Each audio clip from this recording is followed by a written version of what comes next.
Hello.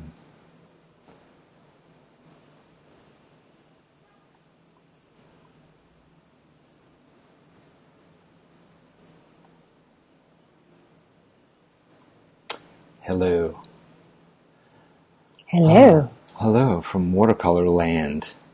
Yeah. It's very watery here in New York, by the way. It's been watery for days.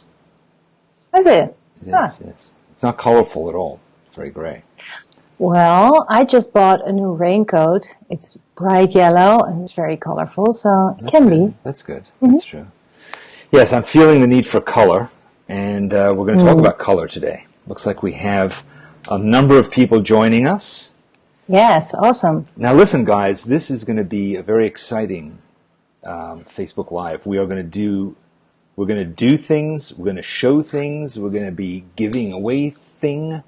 It's going to be very fun, and I'm looking forward to it.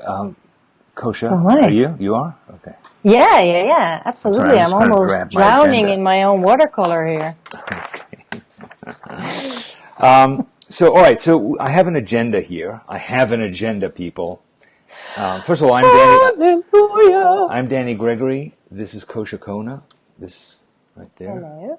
Hello. We are the co-founders, headmaster and headmistress of Sketchbook School. So listen up.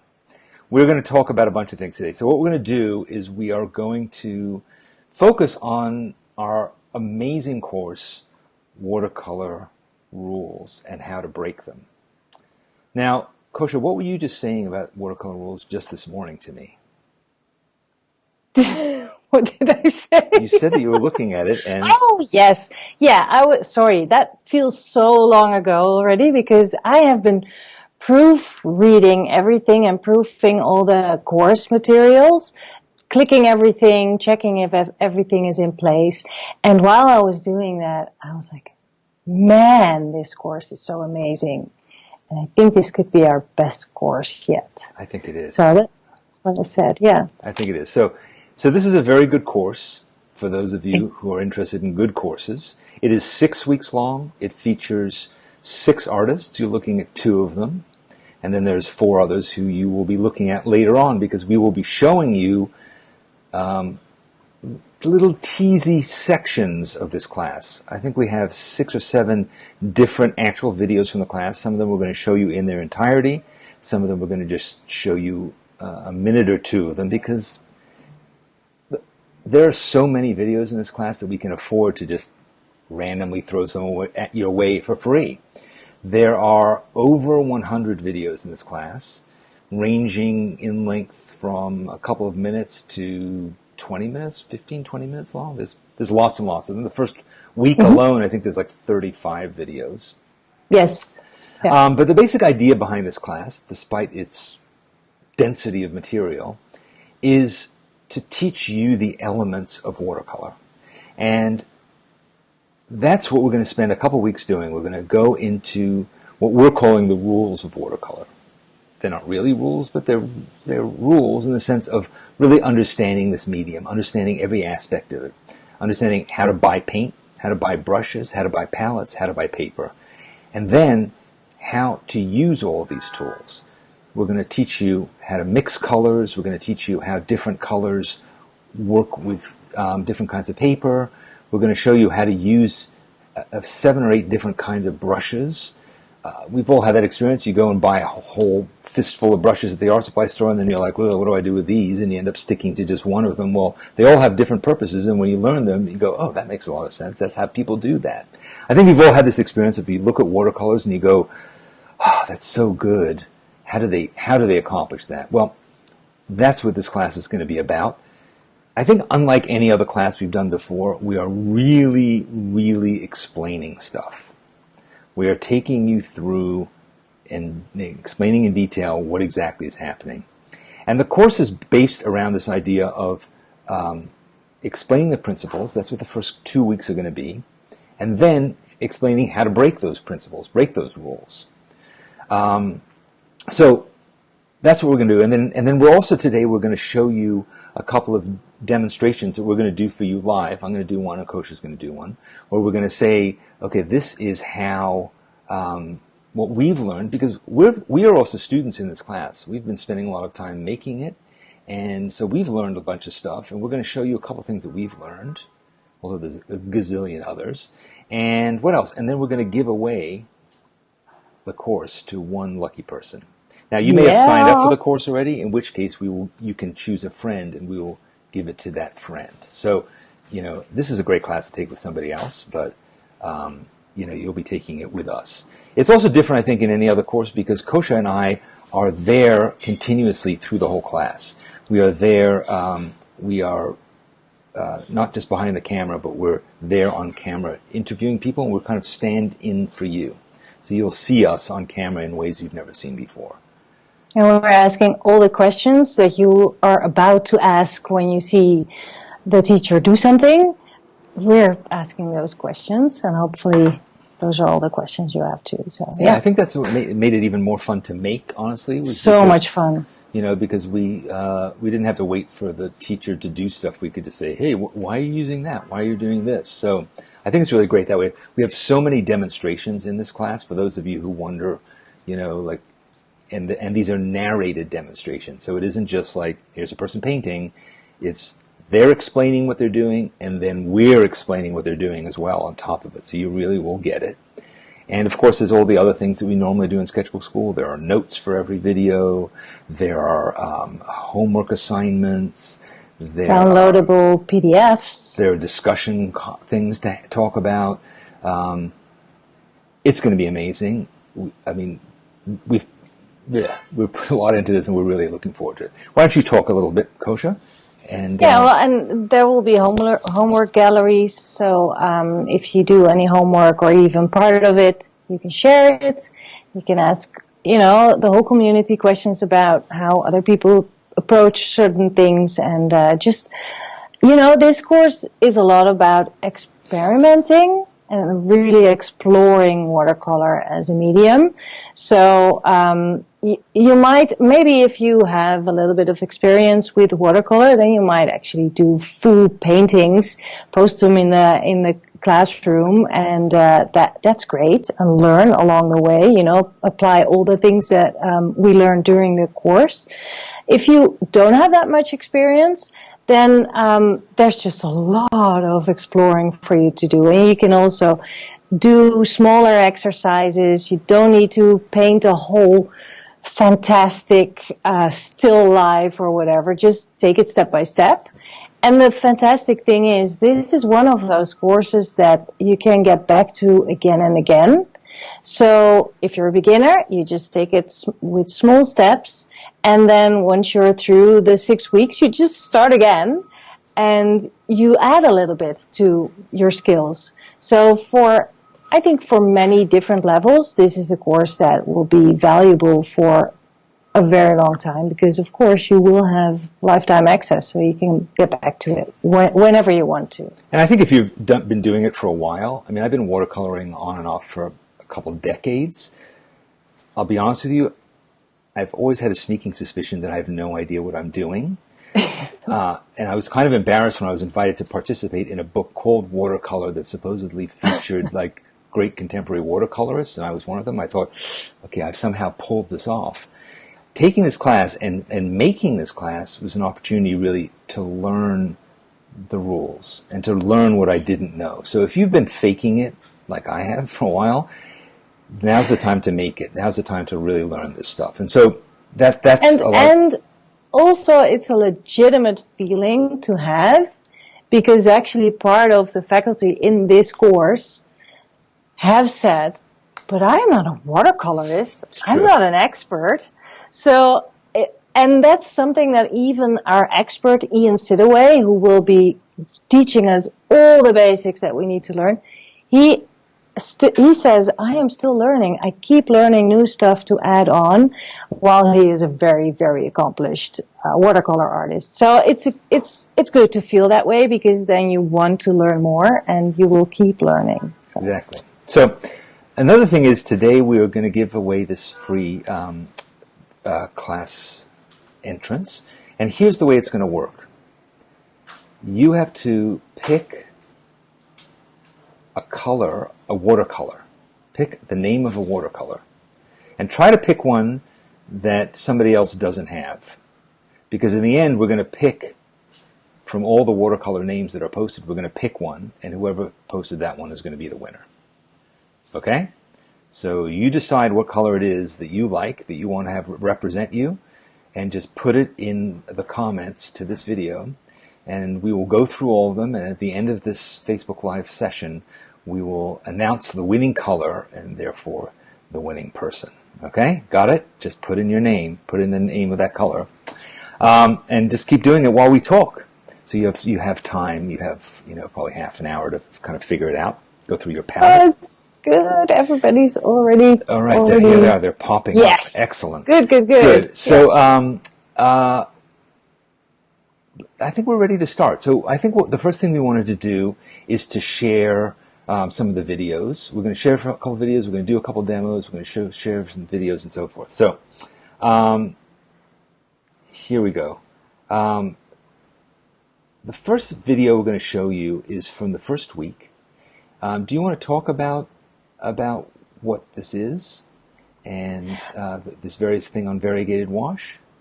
Well, yeah, this is just one of the exercises and the demos that Ian Sidaway gives. He will explain, of course, exactly what watercolor is and how it works, and then he shows various washes, and this is actually one of those washes. It's a variegated wash, which is a color that blends into another color, and he shows you how to do that. Right. So here we go.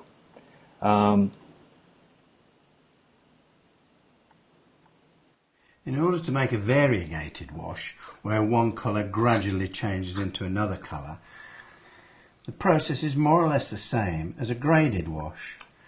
You start off with your first colour and make a pass, and then gradually you add your second colour to that mix.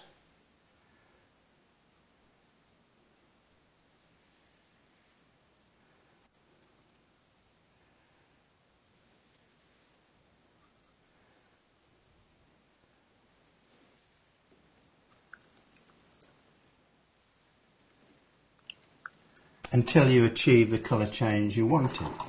This is a great technique to use if you want to paint the effects of light on water or sunsets, sunrises, that sort of thing. All right, so that's a short little demo, but I think it's a really important and interesting one because we've all seen that kind of beautiful, graceful blend of one color into another that is the background of something, of a painting.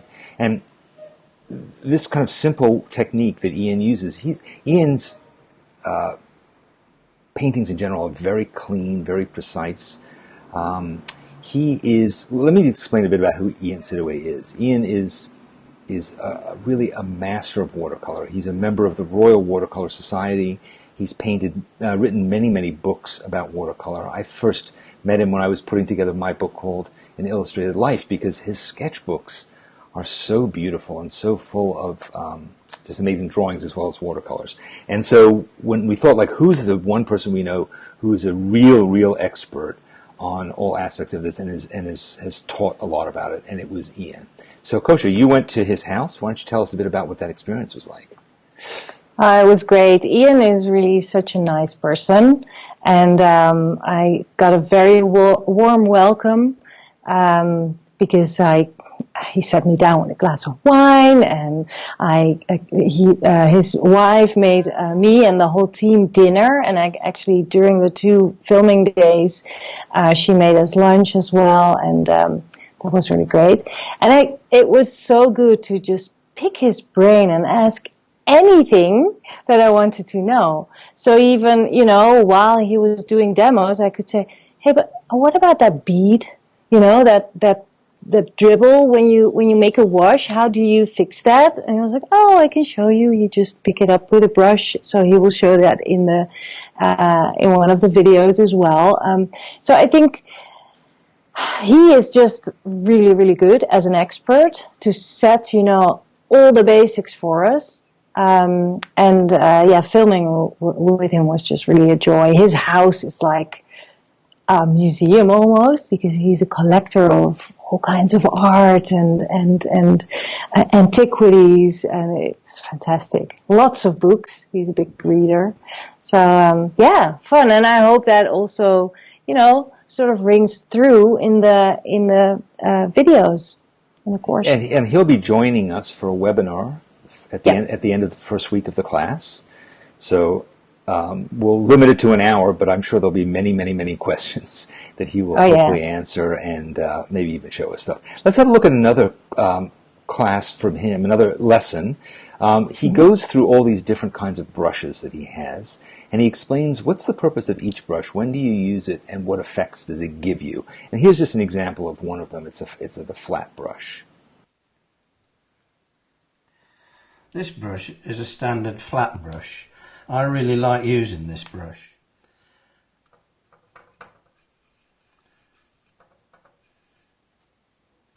I use it a lot for detail work, as you can be very precise with it and you can cut into corners and you can paint quite intricate shapes with it.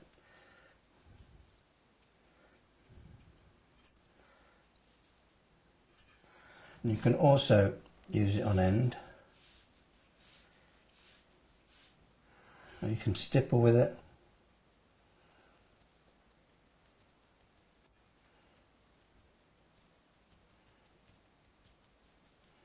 And as before, you can drag it across too, so you get nice broken colour effects, especially on rough paper.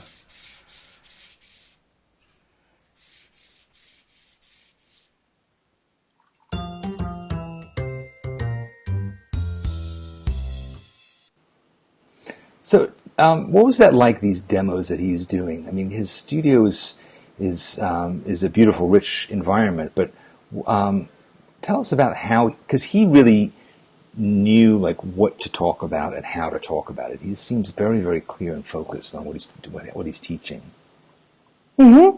Yeah, I mean, we had quite a long time of preparation before we did the whole filming process. I mean, the filming is just a part of it, you know. So you and I actually have had some conversations with Ian to figure out what is really, which things are the basics and what to teach. And he just had a lot of answers to that. And he, for example, for the brushes that he shows, I mean, his studio is full of brushes. It has like pots and pots and pots, different brushes, big ones, small ones, used ones, unused ones. Like I just had to buy this. I haven't used it yet, but I had to buy this, and probably he bought it like 10 years ago. And but he just selected the brushes that are most used, and he knows because he also uses them a lot in his work. So, for example, the flat brush is a brush that he uses very much. And I was kind of surprised because I thought a round brush or one of those mop brushes was more common for watercoloring. But for his work, the flat brush really works well. So I think because he has written so many books, he knows the categories of what to teach, and he knows which questions he gets daily. So yeah, he is just really an expert. I mean, he looks like a professor, and I think he is our watercolor professor for sure. Yeah. I mean, I think we all have that experience of like you buy a water brush, you know, one of those brushes that are like $8 that are plastic, and then you just stick it in with your watercolors and just end up using that same one over and over and over again. Yeah. And that's doable, you know. I think it's kind of like cooking. Like, you know, I always like to cook roast chicken, and I know how to make an omelet, you know, and you know those 6 things, and that's what you just keep making. And then suddenly you see, wait a minute, how do people do that? How do you make that? And once you have those things, those tools in your repertoire, suddenly you're stepping out and you're doing new things, and you're having a lot more fun because there's just more things to play with. And it doesn't necessarily, even though there's a lot of things, you don't have to take them all on at once. You can just add one of them and then suddenly your game changes. And then that's the great thing about this course, I think, is you get this lifetime access to it. So it becomes this reference thing you can come back to, and you can say, I want to learn one more thing. Let me do that. And it doesn't take long. You could see some of these videos are 1 minute long. It doesn't take a lot of time to understand it. And what he does also is at the end of each week, he pulls all the things that he's talked about into one painting demo. And he spends, half an hour. I think the demos are generally about 10 to 15 minutes long, condensed. Mm-hmm. But he does a painting, and he shows you all the things that he's been talking about, all put together. Good. It's so helpful. Next, I wanted to show some of just a few pages from his sketchbook, because you've got to see this, guys. This, we kind of wonder about showing you this sometimes because we think he's so good that it's kind of terrifying. But he's almost intimidating. He's such a gentle, wonderful teacher that I think you won't be intimidated. I'm going to show you part of it. I think I'm not going to be able to show you all of it today, but here, let's have a look at it. You also work in smaller sketchbooks. Yes. So this is another Moleskine. Yes. And this was done in Santorini, in Greece. This is about as small as I go with watercolor sketchbooks. So how do you choose big or small, and why? It's hard to say. Maybe I just had the sketchbook, or I didn't want to carry a lot of stuff. It could be any reason. I can't really give you a concrete reason. No. I know that I was using a very small travelling watercolour box, and obviously you wouldn't want to make large watercolours with a small. Yes. So the sketchbook suited the size of the. Right. I see. Yeah. Do you feel like you work differently? So you work maybe smaller, maybe less detailed? Although not necessarily, no. I sort of think my mark making is probably the same scale in this size book as the other ones. Mm-hmm. But maybe I would do more detail in this, because you get a little, the size makes you. Right. It's true. If you use a larger sketchbook, you make tend larger. to do larger. Yeah, I know what you mean. Yeah. This is so amazing. A place like Santorini, because it's so colourful that. It really is. Oh, you have to go back. Yes. I might come with you. Yes. Yeah. Really, and I think there are 3 or 4 different sketchbook tours just from Ian Sidaway, not to mention all the other people who are going to show you. So prepare for me being all ooh and ah around that. I know, it's true. Sketchbook tour. I couldn't help it. I really tried to hold it in, but I just couldn't. I know, we're all like that. I think so. I noticed that in the comments as we were watching that, somebody was asking, who was it? Karen asked whether we'll cover how to select colors for a palette. We're going to talk about not just color for a palette, but a really important thing, which is to really understand your colors. And Ian is going to talk about how, sure, you can go out and just buy, a set of watercolors. But the next step is to really understand those colors and to understand the differences between shades of blue, for instance. Not only are blues different colors, but blues have different qualities. Blues mix differently with other yellows, let's say. Every color in your repertoire has different qualities in terms of how it sits on the paper, whether it soaks in, whether it stains the paper, whether you can pull it up. There's just 1,000 different variables that the first week of the class will go into and really teach you. He also will show you how you can paint virtually anything in any color with just 3 paints. You can just have 3 colors, and he demonstrates literally hundreds of colors that can be mixed from these 3. So amazing. It's so amazing. Yeah. And so one of the things I think we wanted to do is I was going to do, maybe I'll do my demo now, do you think? Yeah, and sure. Then you can do that. Okay, so I was going to do a little demo that kind of came from watching what Ian does and just being inspired and trying to kind of bring some of that to life. So what I'm going to do is I'm going to get rid of you, Koosje, sorry. Bye. Bye. So here we are. So I'm going to mix this. Let me just see if I can do this properly. So here, I have here two different shades of blue and two different shades of yellow. So ultramarine blue, cerulean blue, lemon yellow, and cadmium yellow. I think we've all had that experience. If you open your paint box and there's, you got yellows, you got blue, I need some blue, you grab it. But colors can fall into tones as well. So there can be warm blues, and then there can be cooler blues. So for instance, ultramarine blue is warmer. It's got more red in it. And cerulean blue is cooler. It is sort of slightly more to the green end of things. Similarly, lemon yellow is a cooler color, and cadmium yellow is a warmer color. So when you mix them together, you get different effects. So what I want to do is I want to show you a thing that's really helpful and that you might want to start doing as you even in the weeks before this class begins. Well, week, because it does start on Monday.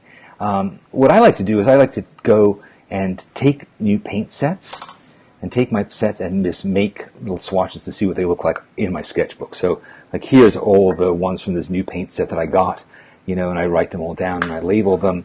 But one thing I also do is I will just try mixing some stuff. So like for instance, this is a little page that I made where I compared two different paint sets that I have, Kortaki and Winsor Newton. I just want to see what's the difference between the same colors from these two manufacturers.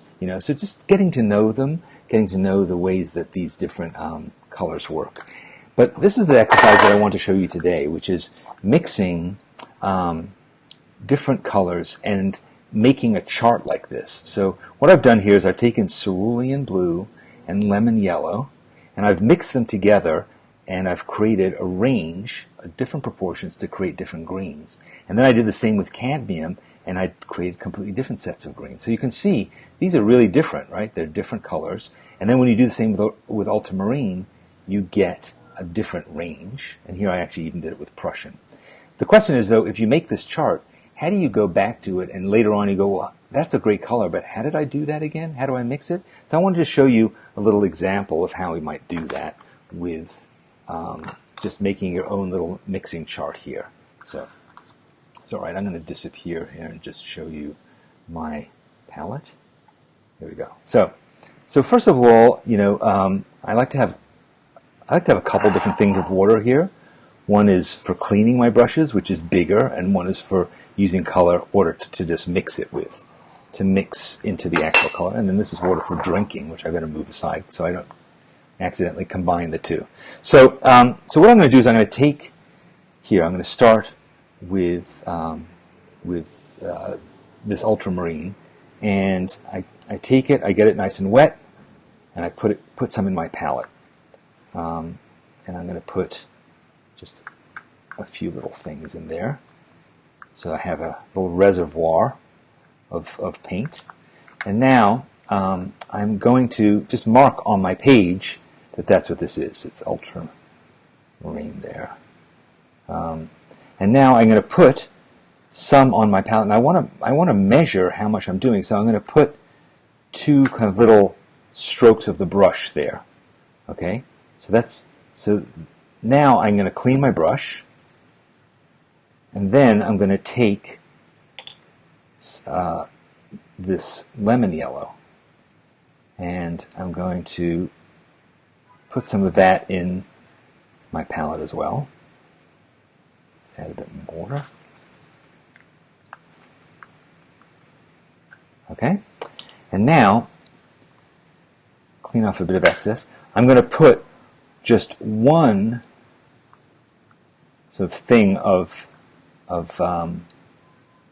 this yellow in there. So this is basically 1-to-1 ratio.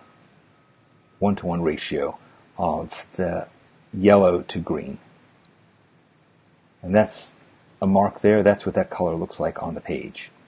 I'm going to clean my brush. Well, I want to remind myself, by the way, that this is lemon yellow. So I'm loading up my brush again. Remind myself this is lemon yellow. So now what I'm going to do is I have that same green that I made before.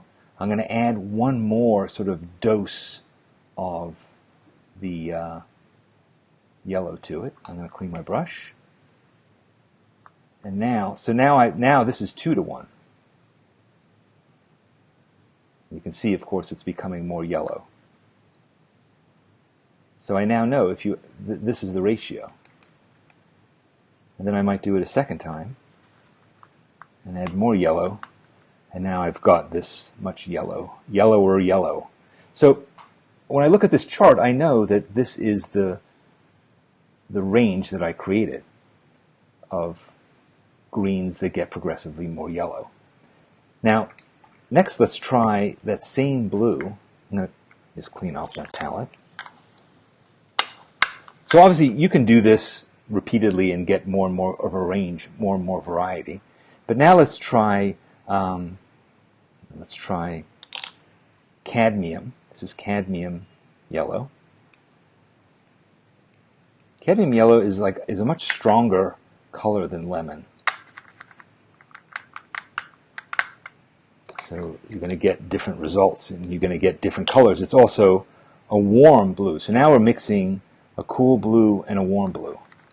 Again, I'm going to put some of that down in my palette. I clean my brush and I take some of this cadmium, sort of one dose of it, and mix it together.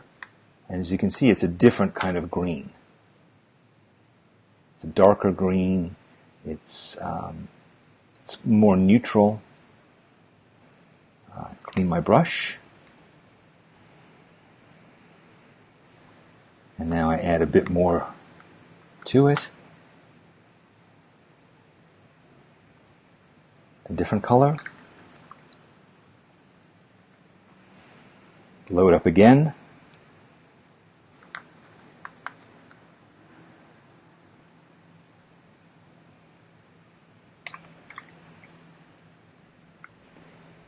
I want to remind myself that that's what this color was.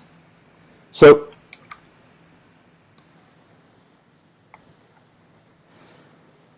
when you make this kind of a chart, and as you can see from my example before, you can really go to town and make lots and lots of them.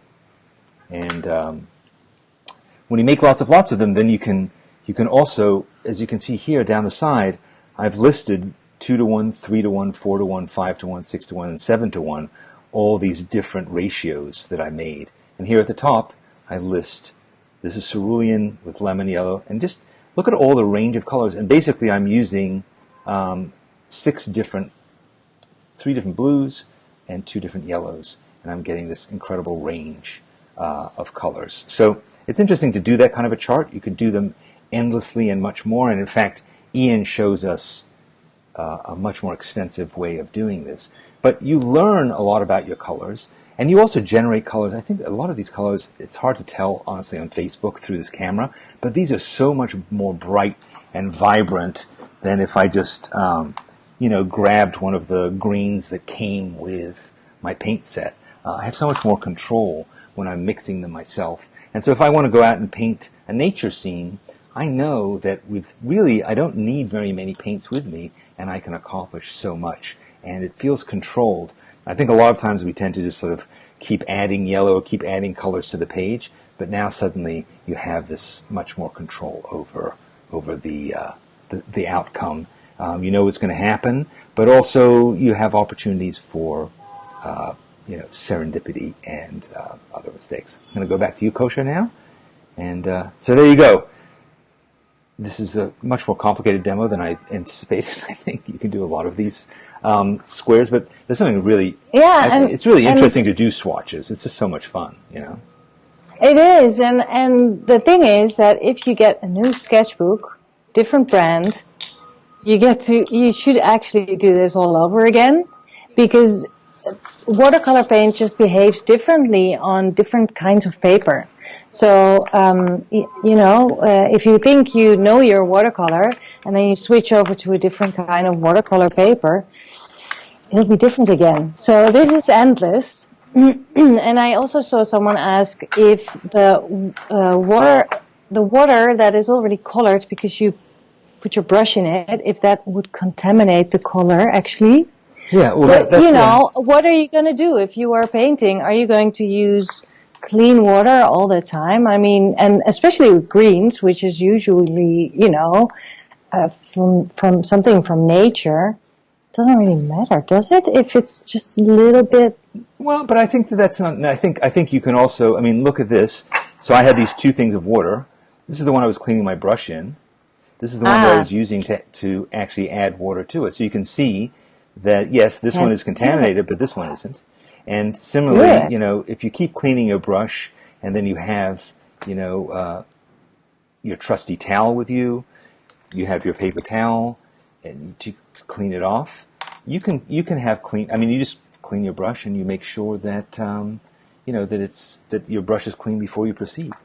And then get yourself two wells. That's really smart. Yeah. Yeah. So I think if you take time, you'll have some. So there's a quick question that I can address now. What is the difference between color wheel and color swatches?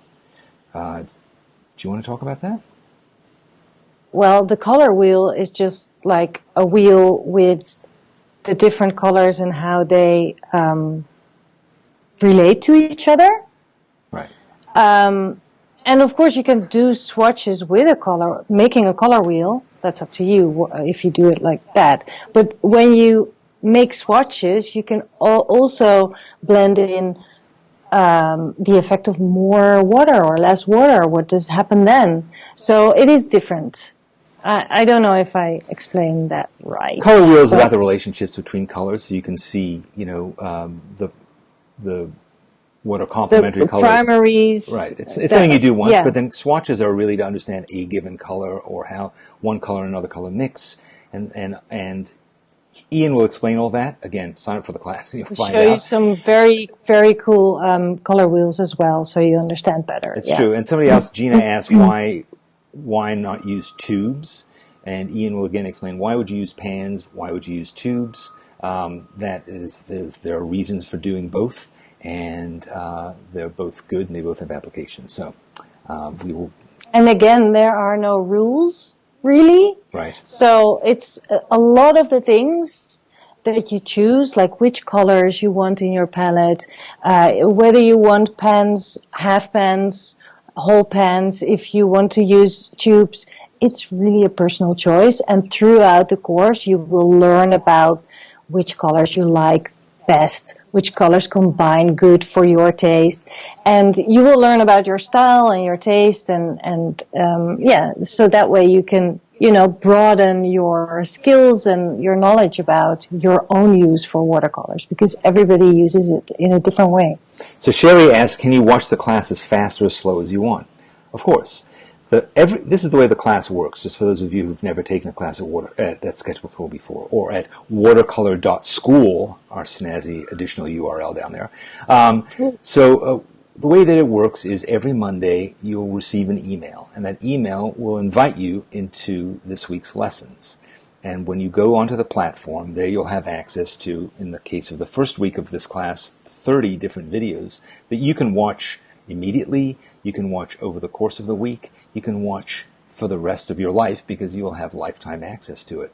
A week later, you'll get another email saying, here's the next week's set of videos. So over the course of 6 weeks, you'll get 6 of these invitations letting you know that a whole bunch of new videos have been available. And you can watch them however you want to. If you want to sort of keep pace with everybody else in the class and you want to post things when they're posting things, then you might want to work a bit faster. If you want to go back and look at things a second time, if you want to watch one video 10 times over to really make sure you get it, you can do that. And each video has notes underneath it. So we take all the main points that are being made. If a certain color was mentioned, if a brand has a link on the website, on the internet where you can go and buy it, if there's any kinds of detailed information that we think you might want, sometimes that may or may not be found in the video, some of this additional stuff, those are all in the notes. So that helps you to kind of follow up, and you don't have to watch the whole video again. You can go, oh yeah, that's the one that has this piece. Let me go back and look at it. What if you sign up next month, Gina? Well, then you'll be joining after everybody else has started, but that's up to you. It's fine. It's up to you. I mean, you can sign up today and start the class on Monday. You can sign up today and not start the class for 6 months. It's up to you. You have access to it whenever you want to. It's meant to fit into your life. You can watch it on your phone while you're waiting for the bus. You can watch it, in the art supply store when you're buying your materials. It's entirely up to you. You have a lot of flexibility. So it's a lot. Radar, you're tempted. At this point, you must succumb to temptation, honestly. But let me just show you another video that will help to add this. So the third week of the class features an artist named August Wren, and she is Jennifer Lewis is her legal name. Jennifer is a fantastic illustrator. She does a painting a day on Instagram. She's done that for several years, and so I'm going to just show you a brief visit to her studio and a quick flip through one of her huge sketchbooks that features a painting a day.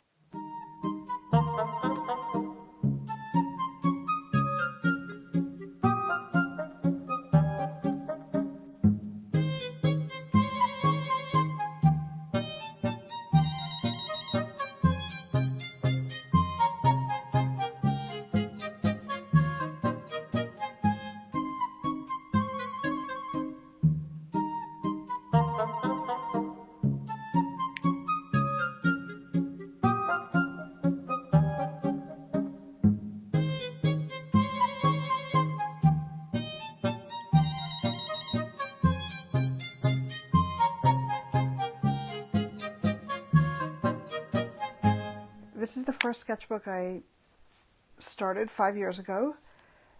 It's I chose to do a really inexpensive sketchbook with cheap paper so that I wouldn't be confined by making things perfect or just worrying about anything. And I just decided I would paint 30 minutes every day and just do whatever I felt like doing. I was using gouache. This is very thin paper, so I had to use thick gouache without much water because it would ruin the paper otherwise, and I wouldn't get any color at all.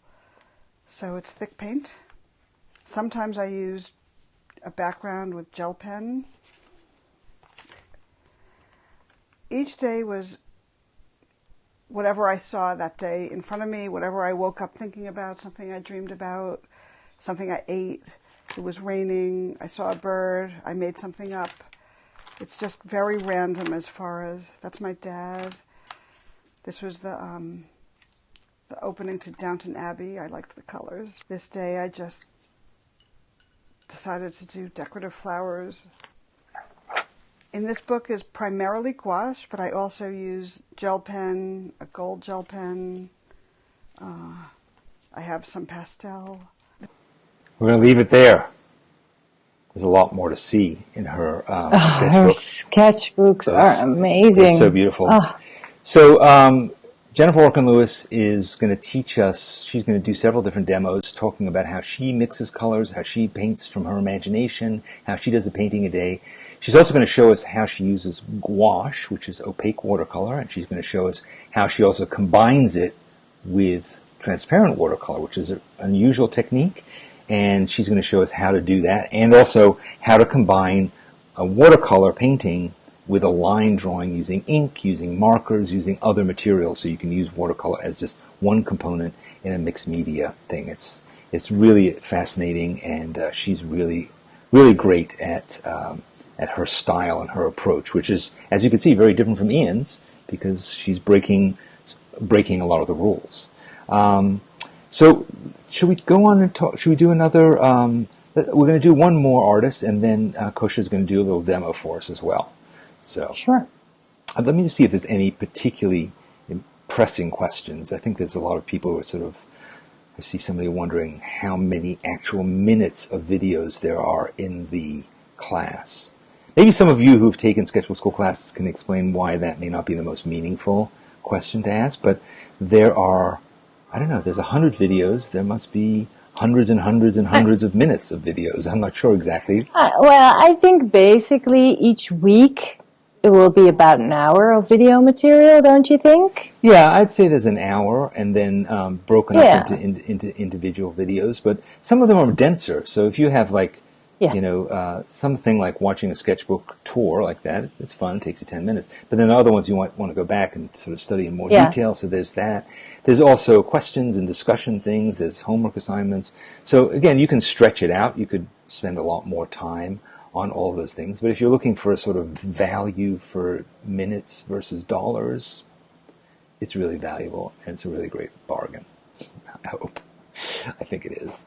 I think it definitely is. I think you will feel like you got your money's worth. Also, when it comes to webinars, there's a couple questions about that. Generally, so the teachers are not live. As you can see, it's like a documentary that we've shot in their studio. But then at the end of each week, weeks 1, 3, 4, 5, weeks 1, 3, 4, 5, and 6, there is a webinar, not the end of week 2, but the other ones.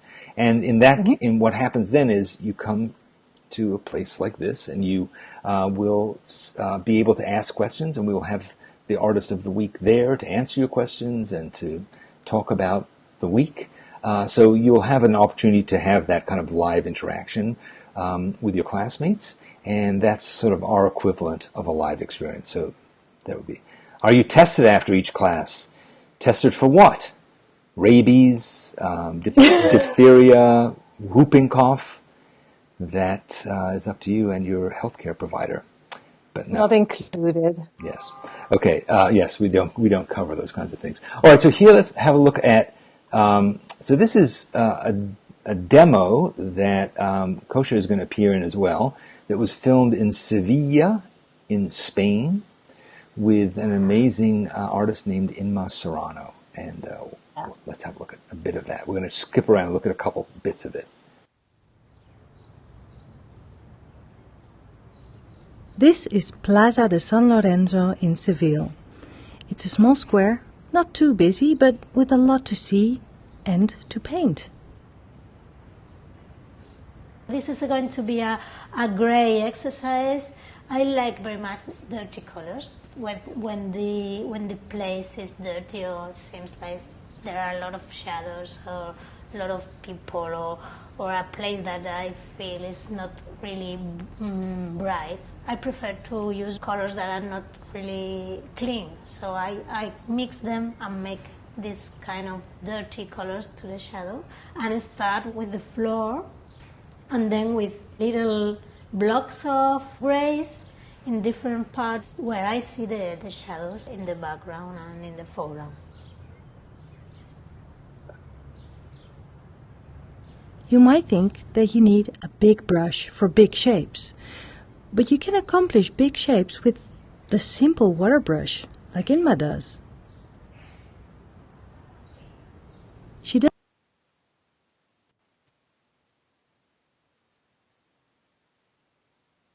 to understand that there's another thing and to focus in a place. Look how smart she chose that dirty orange. It works for those warmer shades in the back, but it's also perfect to add some color to the man's face in the foreground. And by mixing it into the darker wash, the colors blend into each other quite naturally. I join everything with this wash and then put a bright color. Inma likes bold decisions. The drawing needs a bit of brightness now, and she picks a bright red.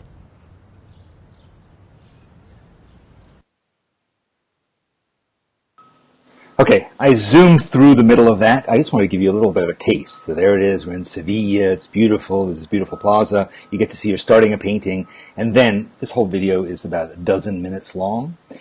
So we just kind of skip through the middle bit. So just take the course and you can see the middle.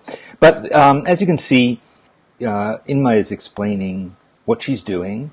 And Koosje is also commenting on it as well. So it's a beautiful demonstration. There's lots of them like that. I'm noticing a few other questions, so I want to make sure that people who are new to Sketchbook School understand the way that this works, okay? We post these videos, you go to this class, and you go when you want to. We post them, I think, at midnight on Monday morning, and you can go immediately, and there are people who do. There are people in Australia who always have an advantage because of the time difference, and they show up right away and they watch all of them. They start commenting and posting ideas. And then there are other people who show up later on. There are people who might have signed up for a course 3 years ago, and they're still going back and looking at the videos. So you look at them whenever you want to, and you can go back and forth. Honestly, you have access to it however you want, whenever you want. And there's a lot of times you'll go back and you look at it again, and you'll say, oh, this is different than I remember, or, oh, now I'm a more advanced artist because I've taken other classes, and now this has a new relevancy to me. So all that is really great. Let's see. So hopefully that explains sort of the technical parts of it. Well, and also, will teachers actually be giving feedback to whatever you post? Right. No. And that's because there will be a lot of posts, and the teachers aren't actual teachers. They're illustrators and artists, and they have, we have taken a lot of time from them for the filming and preparation for this all. We will have a webinar at the end of the week, so we can ask all sorts of questions. And you can actually hand them in, so we ask those questions and you can attend the webinar live. But if you post anything, you will get feedback, and it will be from your fellow students, and that is super valuable, maybe even more than when a teacher would say, well done, nice job, So, and you will get questions from your classmates. It will be great. So don't worry that your work will just sit there and nobody looks at it. No, it will have lots of eyes on it. And even if you are a little bit afraid of that, so everybody is going to see actually my dabbling in this paint, that's fine too, because everybody is learning, and our community is super, super encouraging. So even if you are a little bit scared, just do it, and you will see that you will learn a lot from actually posting your work. It's true. It's a different experience than going and doing a weekend workshop where you have a teacher and 6 other people in the room doing it. It's not like that. It's, this is like going to a giant event with lots of enthusiasm and support to help you keep going, and also to fit into your schedule and your life. That's really what we want to do. We want to make art accessible to you. We want to make it practical and fit into your life. So that's the way that this works. Okay, just as a reminder, if you haven't already, we are going to do a sweepstakes. We're going to pull a name out of a hat. We're going to pull a color out of a hat at the end of this Facebook Live. So if you would like to participate to win a free class for either you or a friend, please post your favorite watercolor color in the comments, and we will be selecting one in a little while. But now Koosje is going to do an exciting demonstration for us. Koosje? Oh, yes. Hang on, because I need to adjust my camera. Okay, she needs to adjust her camera. Here we go. So I can actually do this.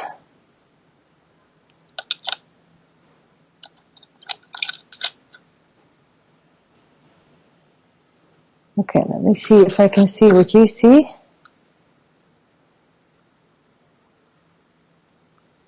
Guess that's sort of in frame. Yeah? Looks good. Okay, good. Yeah, I only have a really tiny window. So, I have a bit of a different kind of a demo, and it's about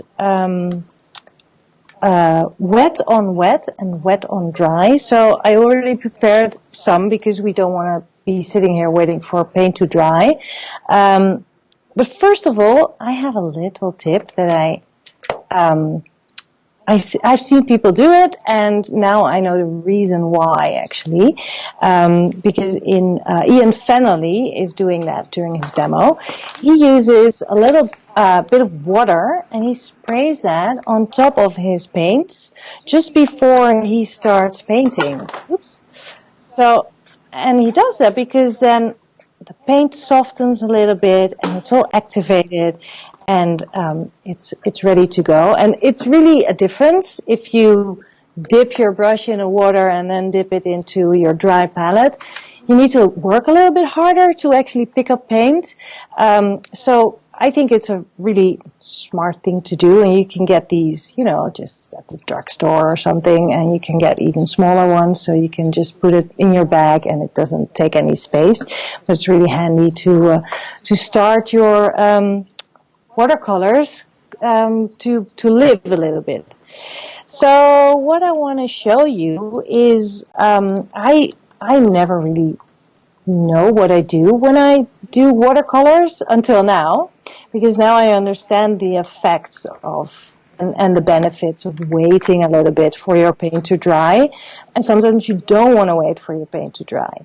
So let me just pick up some paint. This is for your information. Monte Amiata Natural Sienna. I don't know these names. And that's from Daniel Smith. So I just had the same amount of water. This is the same paint, only this one has dried.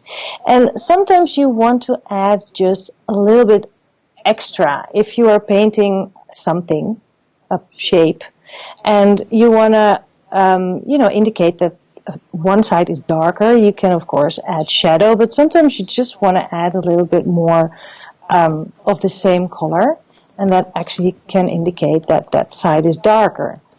So you can do that by just going in and doing this. But you can also wait until it dries and then have like more of a it will be like more of a stronger difference between the two, because this will blend in. As you can see, it pools here, stuff like that. Also, if you want to, for example, add another color to it, you can do that. I'll just make a new one here.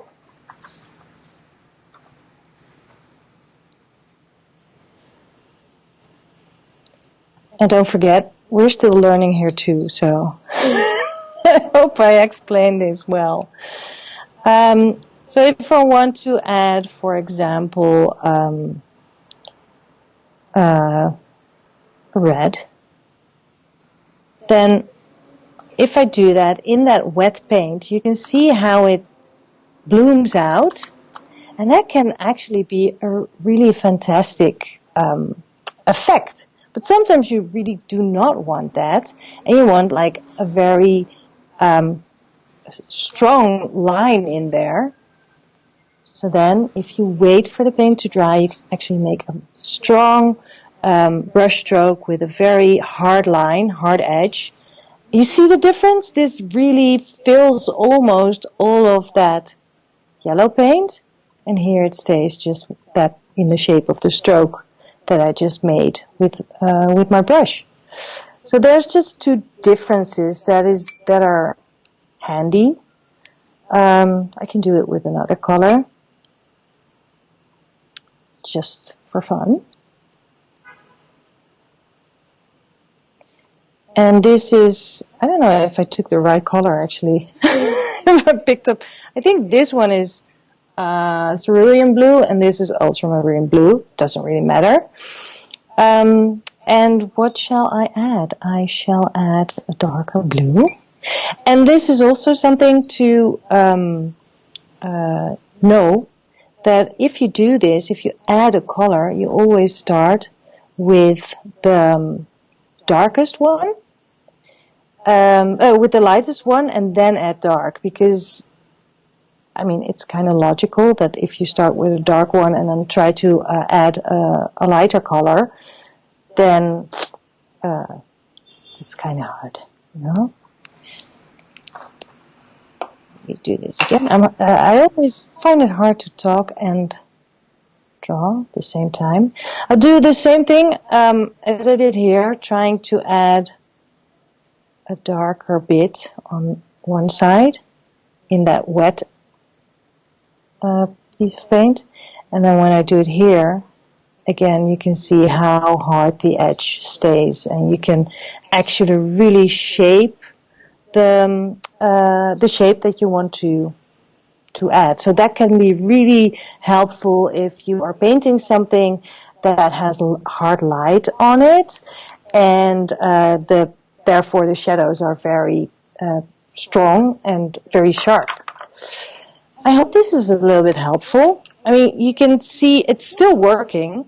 Here, this is just pooling all over the place, and this will also be very different if I would use a different kind of paper. This is not actual watercolor paper, so if I would use a paper with a different tooth or different structure, it will be different as well. Maybe it won't grow that much, or maybe it will. I have no idea. This is something I need to try out as well.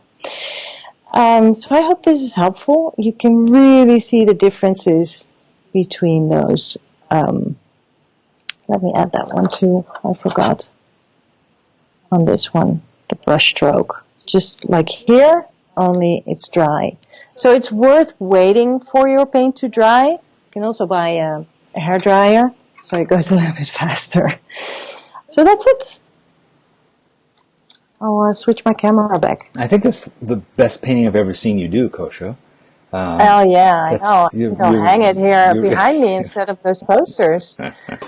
Finally, something different there. So anyway, so we have, when you see Ian's swatches, first of all, and his demonstrations, they're so crisp, they're so beautiful. He's so scientific about it, and I think, the way that we filmed it, I think we actually captured. A lot of times when you film artists, it can be like this, where people are kind of nervous, they're in front of the camera.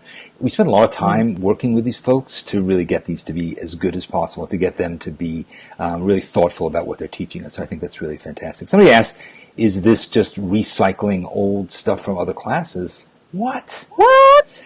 No. We traveled the world over the last 6 months making this. Nobody's ever seen any of it until now. So no, you've never seen this before.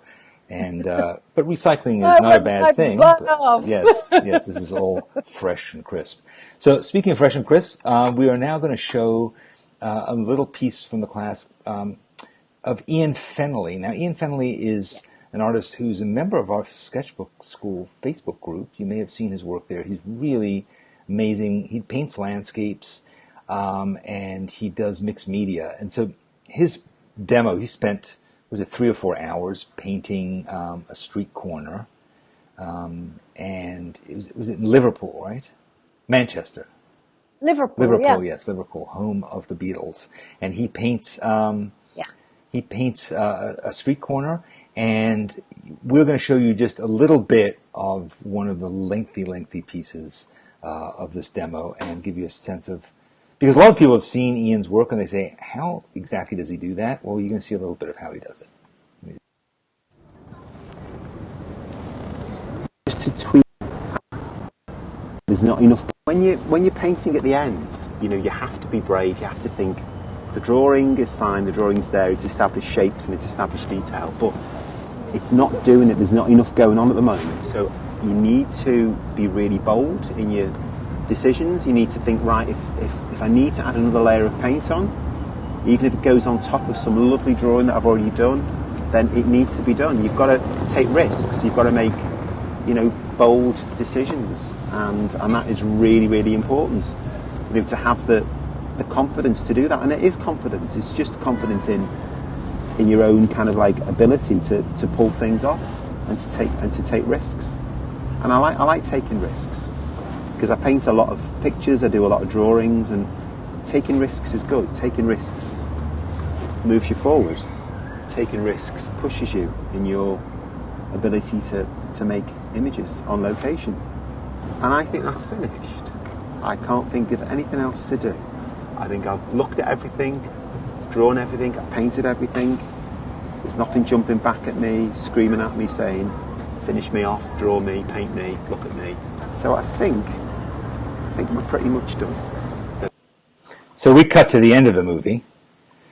You just got to see the last tiny bit of that demo, but you will see it from a blank sheet of paper until it becomes that masterpiece, and it's pretty amazing.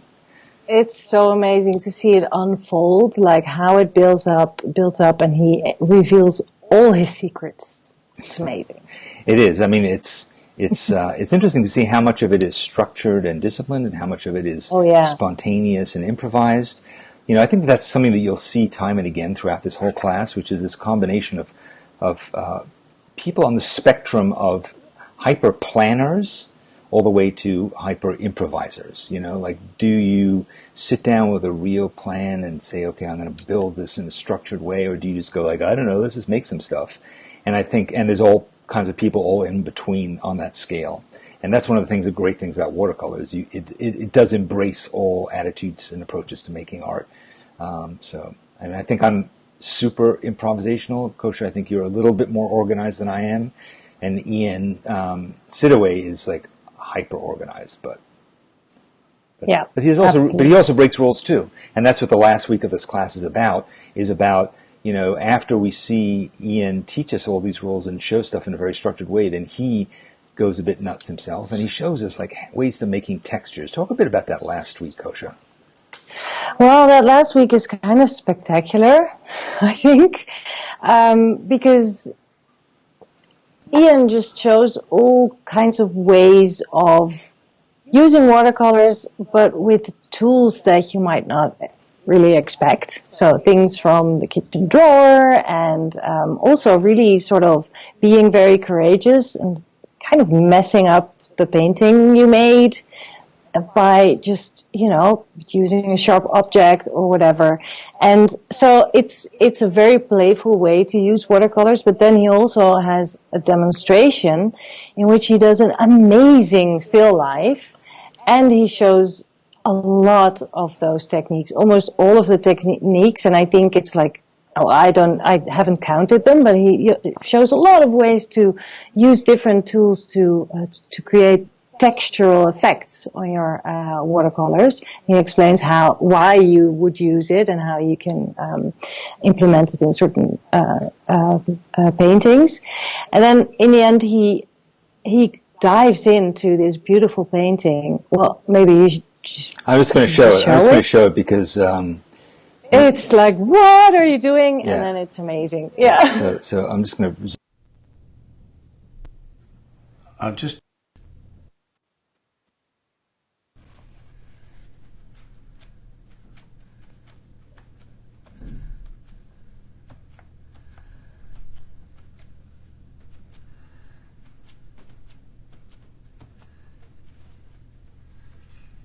Maybe I'll just scratch away a little bit at the back of the crab to remove a little more of the paint and indicate where there are parasites that have stuck to the crab shell.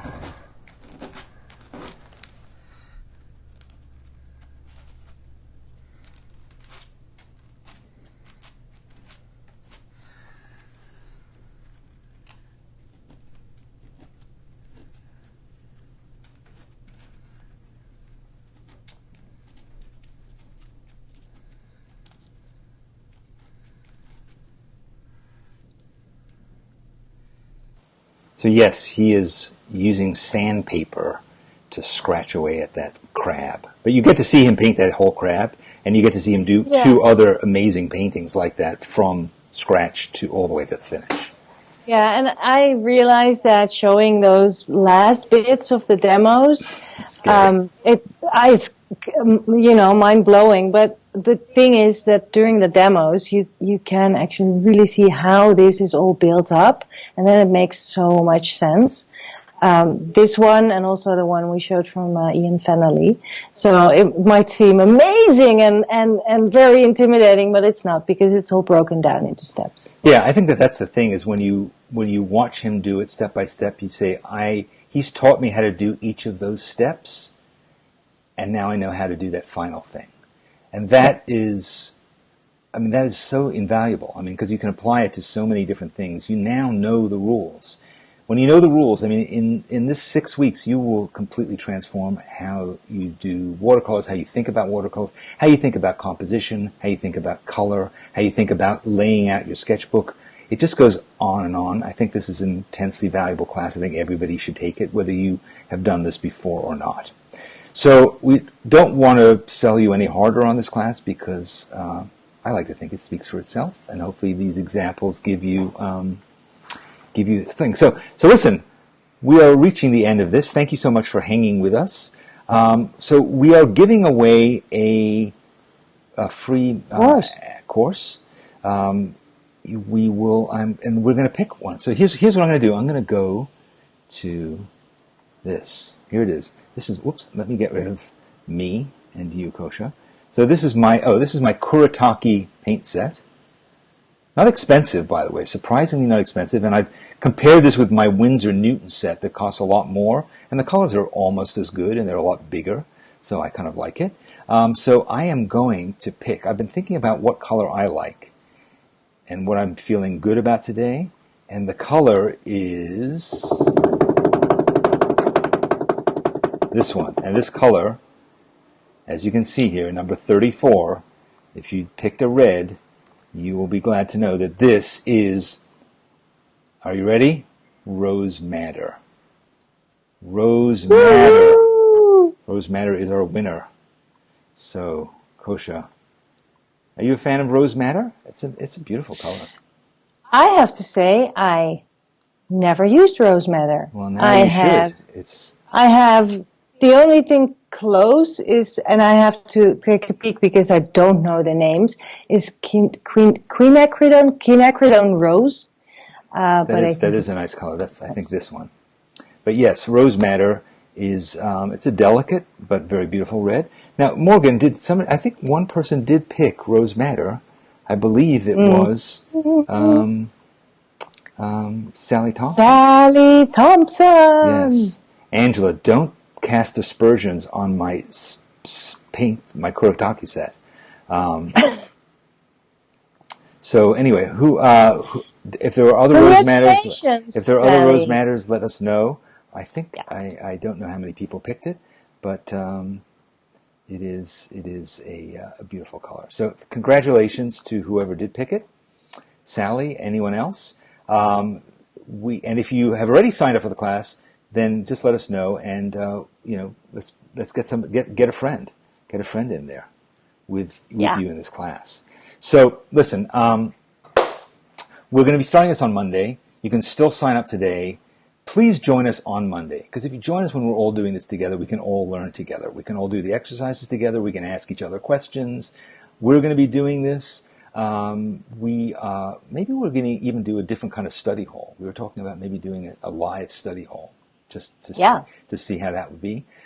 So there are a lot of things to be doing in the next few days. If you don't have any watercolors or you don't have any of your gear set up, that's okay.